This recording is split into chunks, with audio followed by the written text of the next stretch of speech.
Volume 4, Chapter 430, 8th of May, 1946, near Sephoris, with Johanan's peasants. Will they come? Matthew asks his companions, who are set in a wood of holm oaks and the lower slopes of the hill on which Sephoris rises. This dryland plain is no longer visible, as it is beyond the hill where they are. But there is a much smaller plain between this hill and those of the region of Nazareth, and which can be clearly seen in the bright moonlight. They promised. And they will come, replies Andrew. At least some of them. They were going to leave halfway through the first watch, and they will be here at the beginning of the second one, says Thomas. Later, says Thaddeus. It took us less than 3 hours, objects Andrew. We are man, and in full strength. They are tired, and will have women with them, replies Thaddeus again. Provided their master does not find out, says Matthew with a sigh. There is no danger. He left for Jezreel, where he will be the guest of a friend. The superintendent is there. But he is coming as well, because he does not hate the master, says Thomas. Will that man be sincere? Asks Philip. Yes, because there is no reason why he should not be. Well, to get into his master's good graces, and... No, Philip. When vintage time is over, he will be dismissed by Johanan, just because he does not hate the master, replies Andrew. Who told you? Several of them ask. He himself and the peasants, each on his own account. And when two people of different categories agree on saying the same thing, it means that what they say is true. The peasants were weeping because the superintendent is leaving. He was very humane. And he said to us, I am a man and not a clay puppet. Last year he said to me, honor the master, approach him, become one of his believers. I obeyed. Now he says to me, woe betide you if you love my enemy and if you allow the servants to love him. I do not want my land to be anathematized by receiving that cursed man. But now that I know him, how can I consider that order just? I said to the master, last year you spoke differently, but he is always the same. He beat me a first time. I said, I am not a slave, and even if I were, you would not be in possession of my thought. My thought judges him to be holy, who you say is cursed. He beat me again. This morning he said to me, the anathema of Israel is in my property. Woe to you if you disobey my order. You will no longer be my servant. I replied, you are right. I will no longer be your servant. Look for another one who has a heart like yours, and who is as rapacious about your property as you are about other people's souls.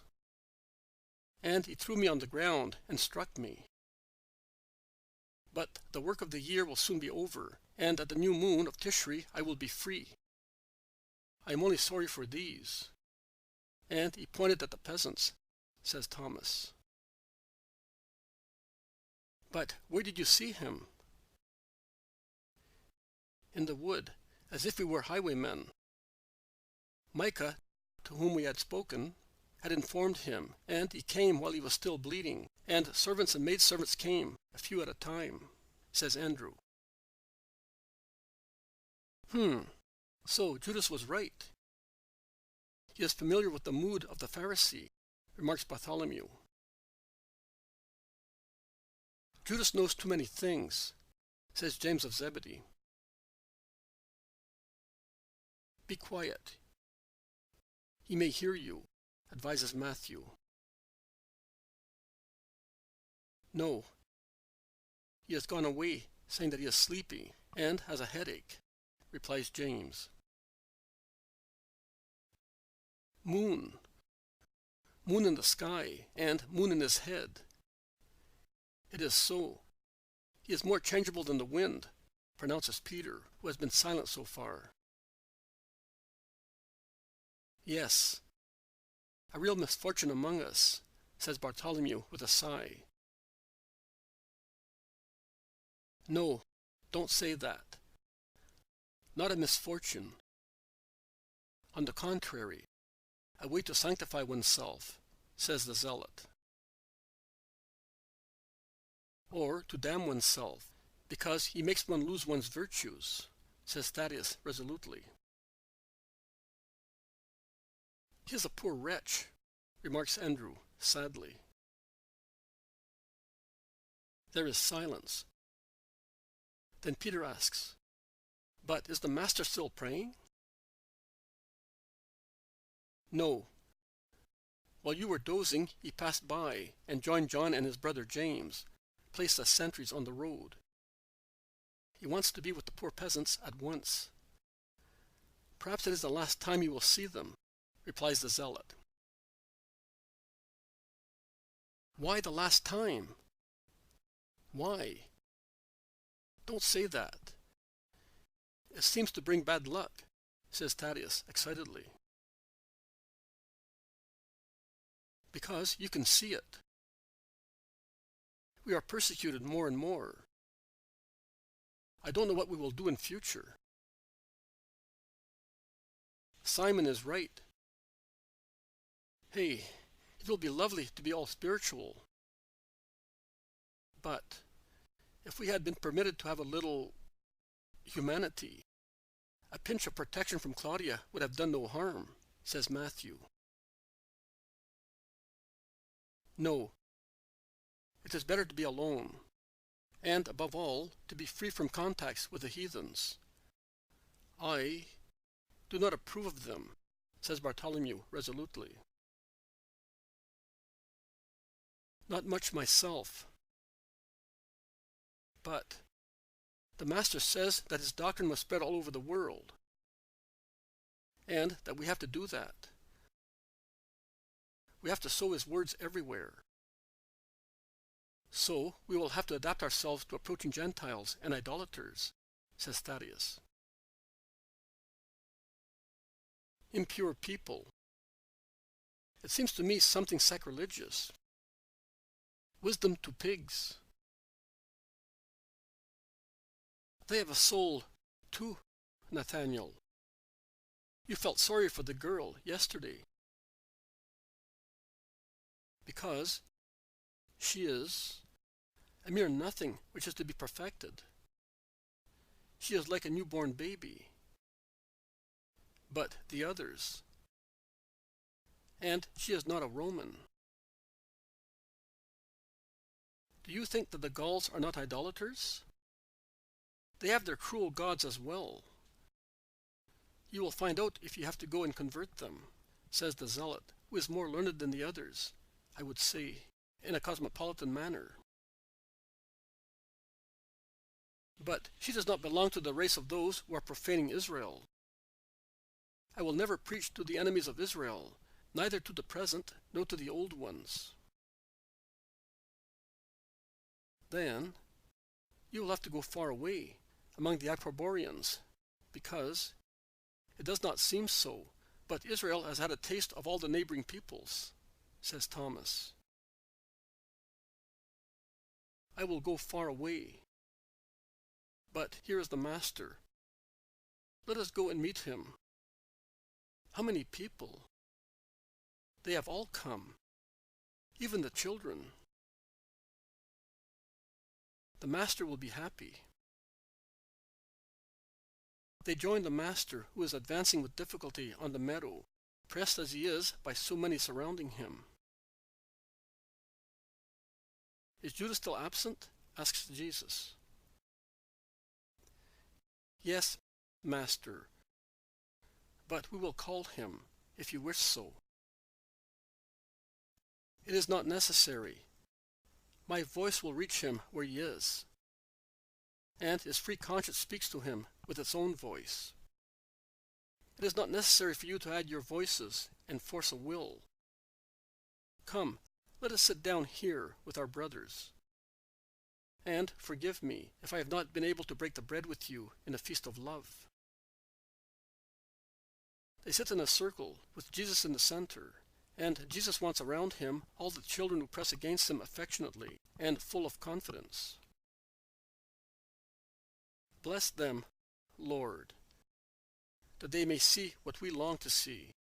Freedom to love you, shouts a woman. Yes, they are depriving us also of that. They do not want your words to be impressed in our souls. And now, by forbidding you to come, they are preventing us from meeting, and we will have no more holy words, moans an old man. If we are abandoned thus, we will become sinners. You taught us to forgive. You gave us so much love that we could bear our Master and his ill will. But now, says the young man, I cannot see their faces very well, so I do not know exactly who is speaking. I base myself on the tones of the voices. Do not weep. I will see that you do not lack my word. I will come again, as long as I can. No, Master and Lord. He is wicked, and so are his friends. They could injure you, and because of us. We will make the sacrifice of losing you, but do not give us the sorrow of having to say, he was caught because of us. Yes, save yourself, Master. Do not be afraid. We read in Jeremiah how the prophet told his secretary, Baruch, to write what the Lord dictated to him, and to go and read what he had written to those who had gathered in the house of the Lord, and to read it in place of the prophet who was in prison and could not go there. I will do the same. Among my apostles and disciples, I have many faithful Baruchs. They will come and tell you the word of the Lord, and your souls will not perish. And I will not be caught through your fault, because the Most High God will conceal me from their eyes until the hour when the King of Israel is to be shown to the crowds, so that the whole world may know him. And do not be afraid either of losing the words which are in you. We read, always in Jeremiah, that also after the destruction of the scroll by Joachim, king of Judah, who, by burning the scroll, hoped to destroy the eternal truthful words, what God had dictated remained, because the Lord gave this order to the prophet. Take another scroll, and write down all the words that were written on the scroll burnt by the king. And Jeremiah gave a scroll to Baruch, a scroll without any writing, and he dictated once again to his secretary the eternal words, and he added some more as well to complete the previous ones, because the Lord mends the damages caused by man when such amends are useful to souls, and he does not allow hatred to cancel the work of love. Well, even if I, comparing myself to a scroll full of holy verities, should be destroyed, do you think that the Lord will let you perish without the help of other scrolls, which will contain my words and those of my witnesses, telling you what I cannot tell you, as I am a prisoner of violence and destroyed by it? And do you think that what is impressed in the scrolls of your hearts can be cancelled with the passing of time on the words? No. The angel of the Lord will repeat these words to you, keeping them fresh in your souls, eager for wisdom. Not only, but he will explain them to you, and you will be wise to the word of your Master. You seal your love for me by means of the seal of sorrow. Can what resists persecution perish? It cannot. I am telling you, God's gifts cannot be cancelled. Sin only can cancel them. But you certainly do not wish to commit sin, do you, my friends? No, Lord. It would mean losing you in the next life, reply many. But they will make us sin. He has ordered us not to leave his fields any more on Sabbaths. and there will be no more Passovers for us. So we will commit sin, say others. No, you will not sin. He will. He only, as he does violence to the right of God and of his children, to embrace and love one another in sweet conversation of love and teaching on the day of the Lord. But he makes amends through many fasting days and offerings. We cannot, because the food we get is already too scanty as compared with the work we do, and we have nothing to offer. We are poor. You offer what is appreciated by God, your hearts. Isaiah, speaking to false penitents in the name of God, says, "Look, on your fast days your will is revealed, and you oppress your debtors.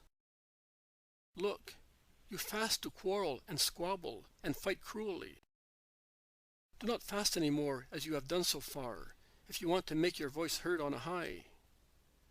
Is that the sort of fast that pleases me? That man, for one day, should just afflict his soul and torment his body and lie down on ashes? Is that what you call fasting, a day acceptable to the Lord? The fasting I prefer is a different one. Break the chains of sin, undo oppressive obligations, let the oppressed go free, remove all burdens. Share your bread with the hungry, shelter the poor and pilgrims, clothe the naked, and do not despise your neighbor." But Johanan does not do that. You are his creditors because of the work you do for him, making him rich, and he treats you worse than defaulting debtors, and he raises his voice to threaten you and his hand to strike you. He is not merciful, and he despises you because you are servants. But a servant is a man just like his master, and if it is his duty to serve, it is also his right to receive what is necessary to a man, with regard both to his body and to his spirit. The Sabbath is not honored, even if a man spends it in the synagogue, if on the same day the man who keeps it puts chains on his brothers and gives them aloe to drink. Keep your Sabbath, talking with one another of the Lord, and the Lord will be among you. Forgive, and the Lord will glorify you. I am the good shepherd, and I have mercy on all my sheep. But I certainly love with particular fondness those which idolatrous shepherds have beaten, so that they may go away from my way. For them, more than for any other, I have come. Because your father and mine ordered me, pasture these sheep for slaughter, killed mercilessly by their masters who have sold them, saying, "We have become rich," and on which the shepherds had no mercy.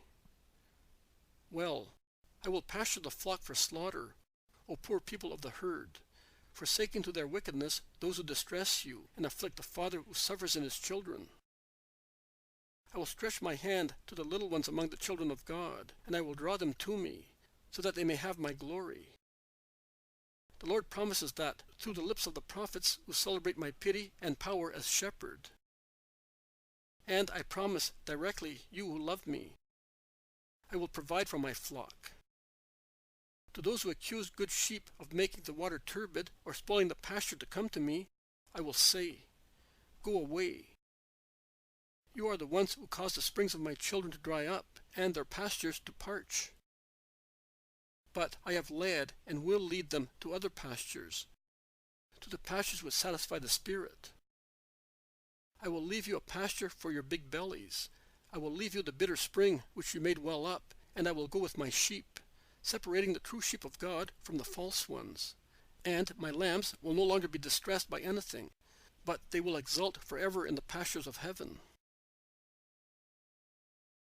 Persevere, my beloved children. Be patient a little longer, as I am. Be faithful, doing what your unfair masters allow you to do.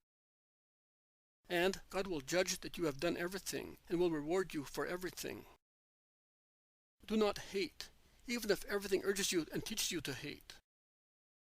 Have faith in God. See, Jonah was relieved of his suffering, and Jabez was taken towards love. And what the Lord did to the old man and to the boy, he will do to you, partly in this life, completely in the next one. I have but money to give you, to make your material situation less painful. I will give it to you. Give it to them, Matthew, so that they may share it. It is much, but always too little for you who are so many and so poor. But I have nothing else, materially. But I have my love and the power of being the Son of the Father, so that I can ask infinite supernatural treasures for you, to comfort your grief and enlighten your darkness. Oh, your sad life can be made bright by God, by Him alone. And I say, Father, I pray you for them. I do not pray you for the happy and rich people in the world, but I pray for these, who have but you and me.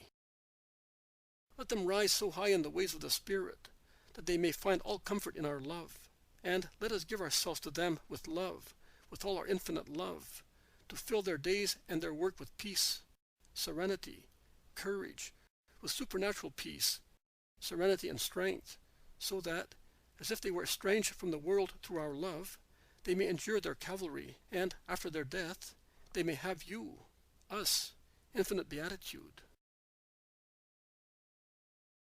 Jesus has prayed, standing up, slowly freeing himself from the children who had fallen asleep, leaning against him, and he is solemn and kind in his prayer.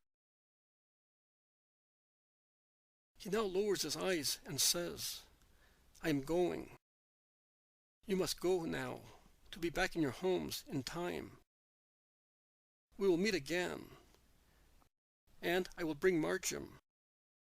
But even when I can no longer come, my Spirit will always be with you, and my apostles will love you as I did. May the Lord lay his blessing upon you. Go. And he bends to caress the sleeping children, and he gives himself up to the effusive warm-heartedness of the poor people who cannot make up their minds to part from him. At last, they all go their ways, and the two groups part while the moon is setting, and branches of trees are lit to illuminate the road. And the pungent smoke of the dampish branches is a good excuse for shining eyes. Judas is waiting for them, leaning against the trunk of a tree. Jesus looks at him and does not say anything, not even when Judas says, I feel better. They go on thus, as best they can during the night, then much quicker at dawn. When they are in sight of a crossroads, Jesus stops and says, Let us part. Thomas, Simon Zealot and my brothers will come with me. The others will go to the lake and wait for me. Thank you, Master. I did not dare ask you, but you are helping me. I am really tired, and if you allow me, I will stop at Tiberias. At a friend's, James of Zebedee cannot refrain himself from saying. Judas opens his eyes wide, but nothing else.